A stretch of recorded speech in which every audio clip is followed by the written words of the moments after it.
Hello, my friend. I'm Dr. Linda Parker, and today I want to talk to you about something that may already be sitting in your bathroom cabinet. For years, it has been promoted as essential, protective, and anti-aging. Many men over 70 take it every single morning, believing they are guarding their heart, their brain, and even their prostate. But for a man in his 70s, this essential vitamin can quietly become toxic. I'm talking about vitamin E in high-dose supplement form. Not the small amount that comes naturally in foods, but the big capsules that promise extra protection and end up adding extra risk. For decades, the message was simple. Antioxidants are good, free radicals are bad, and vitamin E is one of the most powerful antioxidants you can take. That idea got stuck in the collective mind. Men began to think, if a little is good, a lot must be better. So we saw bottles with 200, 400, even 1,000 units of vitamin E on the label.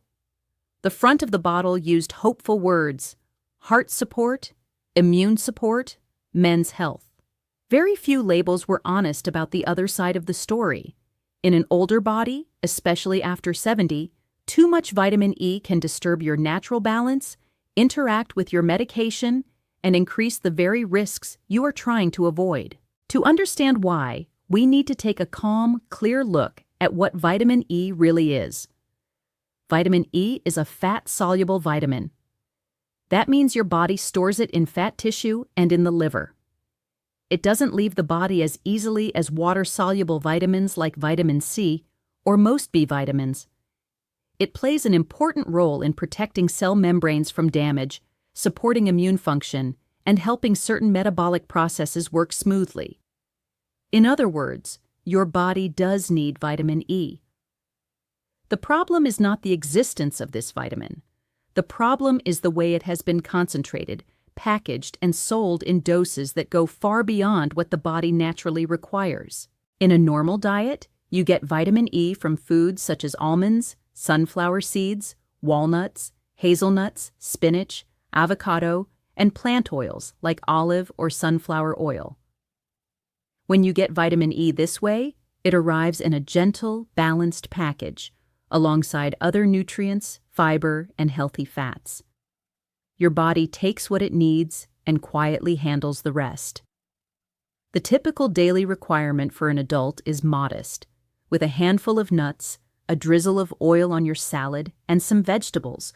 Most people can reach it without any supplement at all. What happens with high-dose capsules is very different.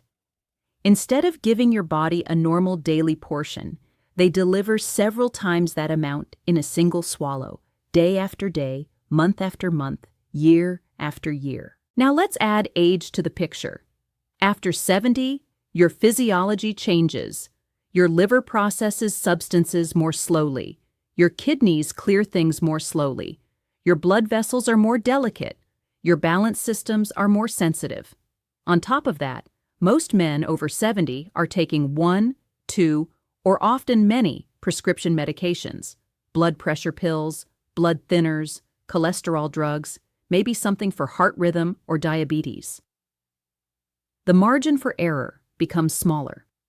A pill that might be tolerated by a healthy 40-year-old can create real trouble in a man in his 70s who already has a long medication list.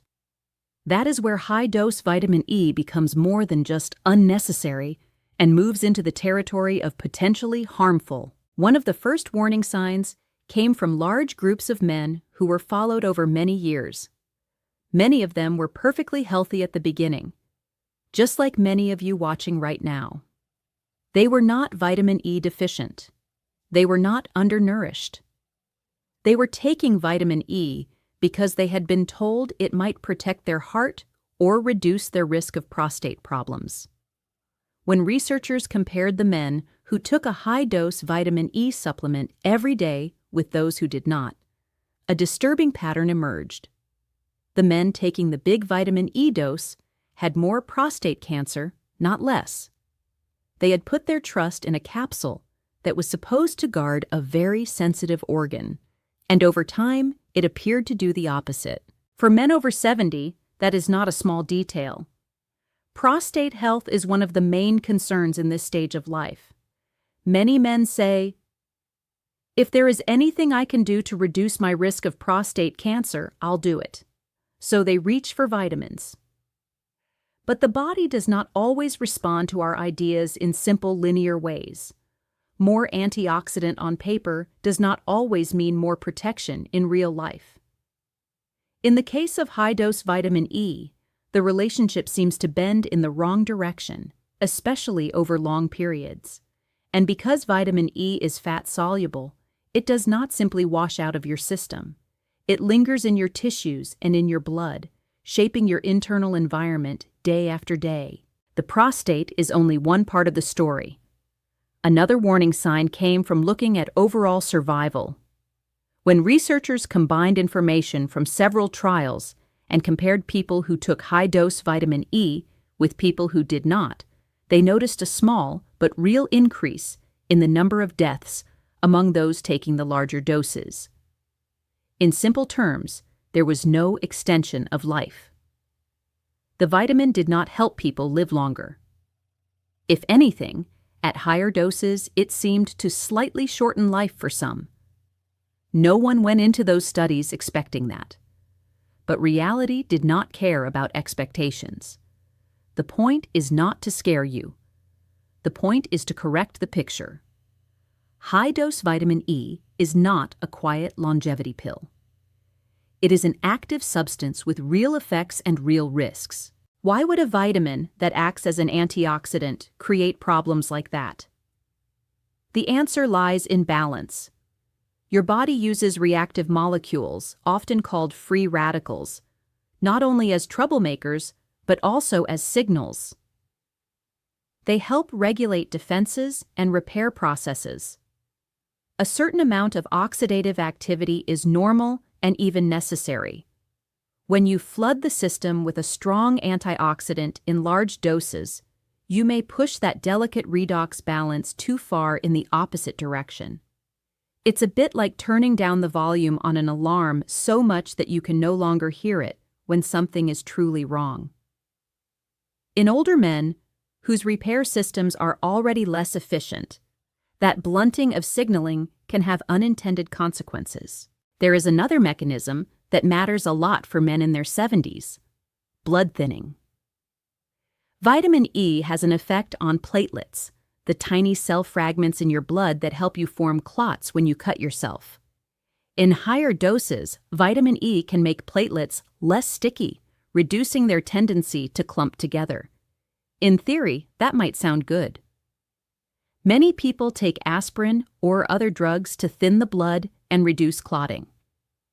The trouble appears when you layer one blood-thinning effect on top of another, especially in an older person.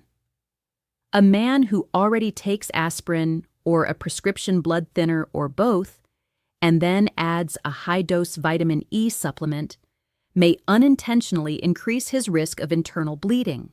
Imagine a man named George, 78 years old. He had a small heart event a few years ago. His cardiology team placed him on a blood thinner and low-dose aspirin to reduce his risk of another clot. He also takes medication for blood pressure. At some point, he adds a 400-unit vitamin E supplement because he heard it's good for the heart and for aging.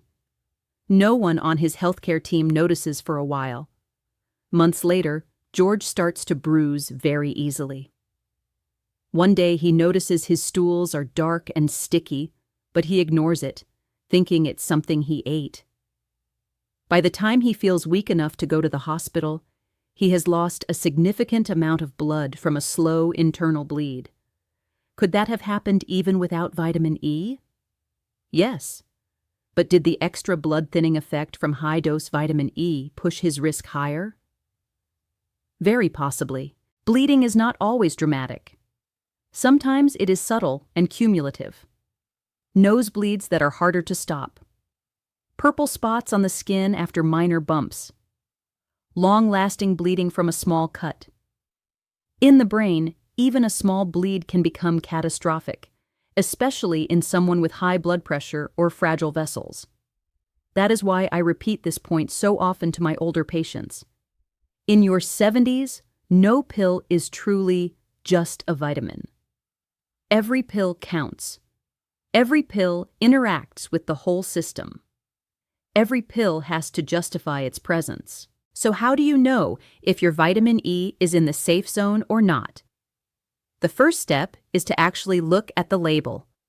Many men have never read the fine print. Take the bottle in your hand. Find the line that says vitamin E. Next to it, you will usually see a number followed by IU or mg.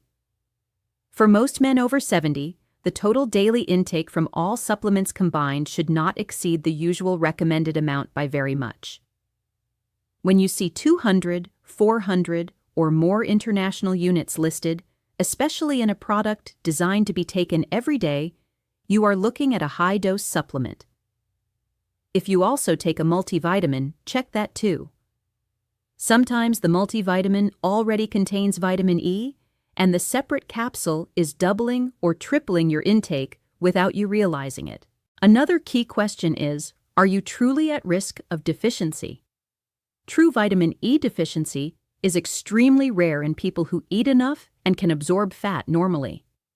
It tends to appear in specific medical conditions involving severe malabsorption or certain rare genetic disorders. In those cases, vitamin E is prescribed and monitored carefully. But that situation is very different from a generally well-nourished 72 or 78-year-old who has no documented deficiency and is taking megadoses of vitamin E simply for prevention. If you have never been told that you have a low vitamin E level, there is a very high chance you're not deficient. Your body needs this vitamin, but it does not need it in massive supplemental quantities. Now, some men worry that if they stop their vitamin E supplement, they will suddenly lose protection. The good news is that you do not create a deficiency overnight by stopping a high-dose capsule. Remember, vitamin E is stored in your tissues. If anything, you are more likely to be on the higher side than the lower side. If your doctor agrees that it is safe to stop, you can usually simply stop, especially if you are not taking it to treat a specific diagnosed deficiency. What is more important is that you make that decision in partnership with your healthcare team. Bring the bottle to your next visit. Lay all your supplements on the table, literally or figuratively, and say, "These are the products I am taking. Which ones truly serve me at my age, and which ones might be adding risk?" If you and your doctor decide to let go of high-dose vitamin E, you can still nourish your body with vitamin E the way nature intended, through food. This is the gentle, intelligent way to support your cells without overwhelming them. A small handful of almonds or sunflower seeds as a snack, a spoonful of olive oil on your vegetables, some avocado in your salad, a sprinkle of chopped nuts over your morning oatmeal. These foods bring you vitamin E in a balanced range, wrapped in fiber, healthy fats, and many other beneficial compounds. Your body recognizes this kind of nutrition. It has been working with it for thousands of years. There is no marketing label on a walnut, but there is a deep logic in how it nourishes you. This is also a good moment to zoom out and ask a bigger question. What are you hoping to achieve with your supplements? When I ask older men that, the answers are often similar. They say, "I want to avoid a heart attack. I want to protect my brain. I want to stay independent. I want to see my grandchildren grow."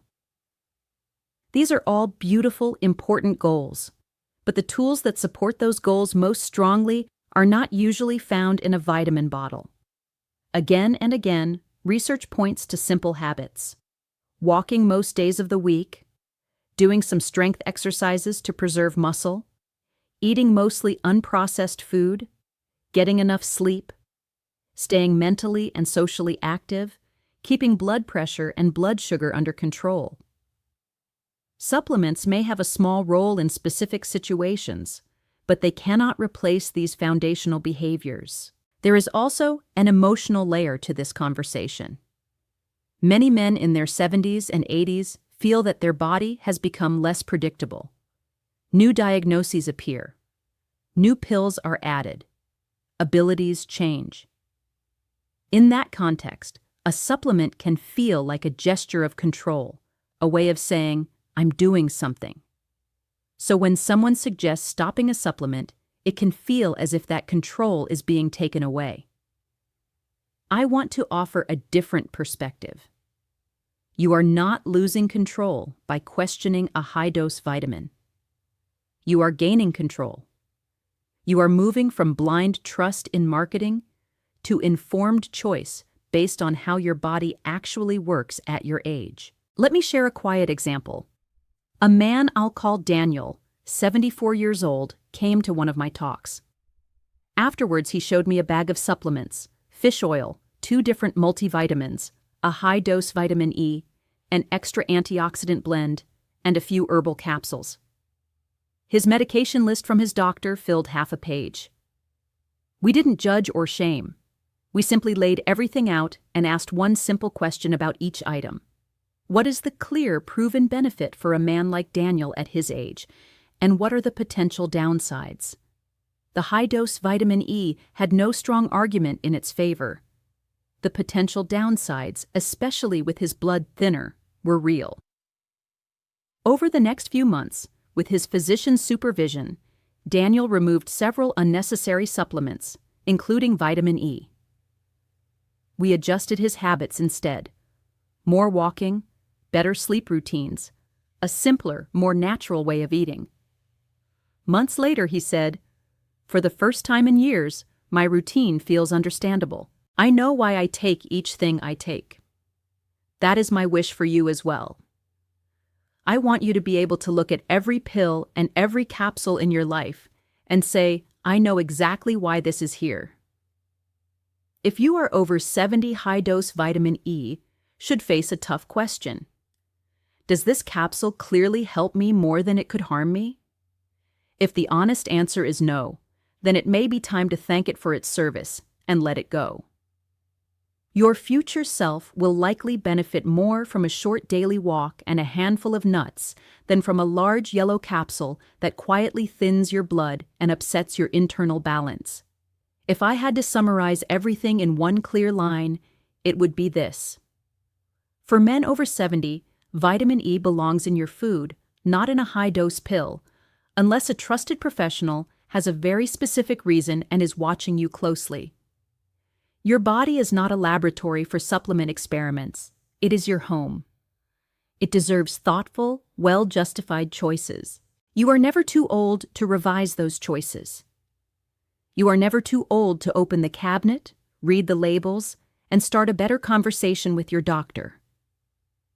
You are never too old to switch from blind faith in essential vitamins to calm, informed decisions that truly support your heart, your brain, your prostate, and your independence.